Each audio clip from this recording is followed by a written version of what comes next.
চারিদিকে শুনশান নীরবতা, বর্ষায় ভরপুর নদী আর বিস্তীর্ণ সবুজ মাঠ দেখে মুগ্ধ হবে যে কেউ। ইচ্ছে করবে নদীর পাড়ে বসে পার করে দেই অনন্তকাল।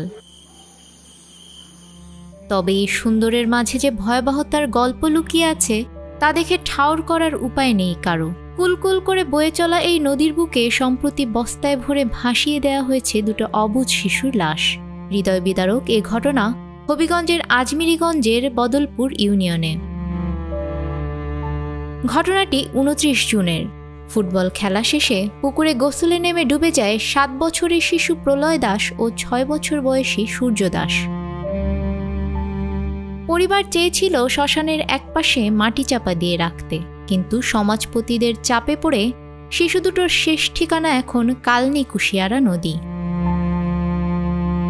প্রলয় দাসকে মাটি চাপা দেওয়ার পরও স্থানীয় গ্রামের পঞ্চায়েত কমিটির তোপের মুখে প্রলয় দাসের বাবা লাশ তুলে সন্ধ্যায় বস্তায় ভরে নদীতে ফেলতে বাধ্য হয়। একই সাথে রুবেল দাসের পুত্র সূর্য দাসের লাশও নদীতে ফেলে দেয়া হয়। মাটি চাপা দেয়া নিজ পুত্রের লাশ না তুলতে সমাজপতিদের পায়ে পড়ে কান্না করেও মন গলাতে পারেনি মৃত শিশুর পিতা গোবিন্দ দাস। গোবিন্দ দাস জানান, বিকাল 3টার দিকে তিনি তার ছেলেকে পাহাড়পুর মহাশ্মশানের দেয়াল সংলগ্ন স্থানে মাটি চাপা দেন, কিন্তু গ্রাম পঞ্চায়েত কমিটি ও মুরব্বীরা তাকে ডেকে লাশ তুলে নদীতে ভাসিয়ে দিতে বলেন। তুমি এখানে সমাধি দিলা কেন? এখানে সমাধি দেওয়ার নিষেধ। আমি বলে আমি জানি না, দিলাইছি। আমার সবার কাছে পাওয়া ধরে মিনতি করতেছি, আমি ক্ষমা চাইছি, আপনারা আমি ক্ষমা করতেন। ক্ষমা পরে আগে তুমি তুলো তোমার ছেলের লাশ এখান থেকে। ওরা বললাম যে আমার ছেলের কই রাখুন, তা আমার ছেলে কী করবো? ওরা বলছে তোমরা নদীতে বাসায় দেবো। অপর শিশুর পিতা রুবেল দাস জানান, শ্মশানে গোবিন্দ দাসের ছেলের লাশ সমাধিতে বাধার বিষয়টি জানার পর বাধ্য হয়ে ছেলে সূর্যের লাশ বস্তায় ভরে নদীতে ফেলে দেন তিনি। গ্রাম পঞ্চায়েত কমিটি বলছে এটি কারো একার সিদ্ধান্ত নয়। গ্রাম পঞ্চায়েতের সিদ্ধান্ত, আমাদের এখানে সমাধি দিতে নাই।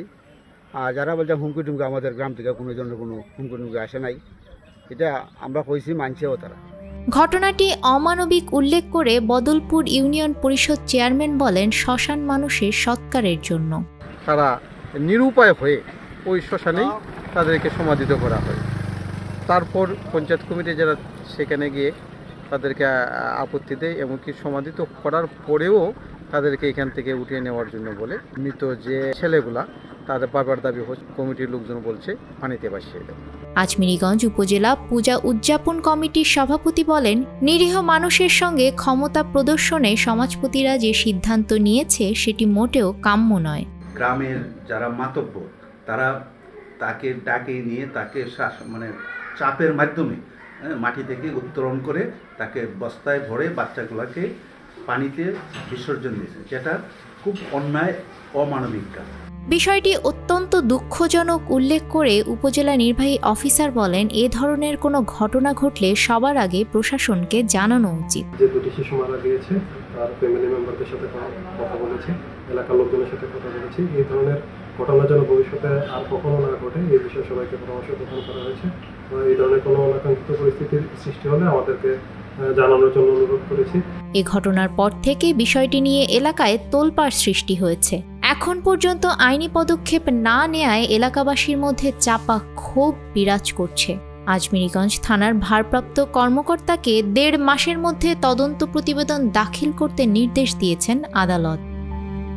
আফরিন আপ্পি, আমাদের সময়।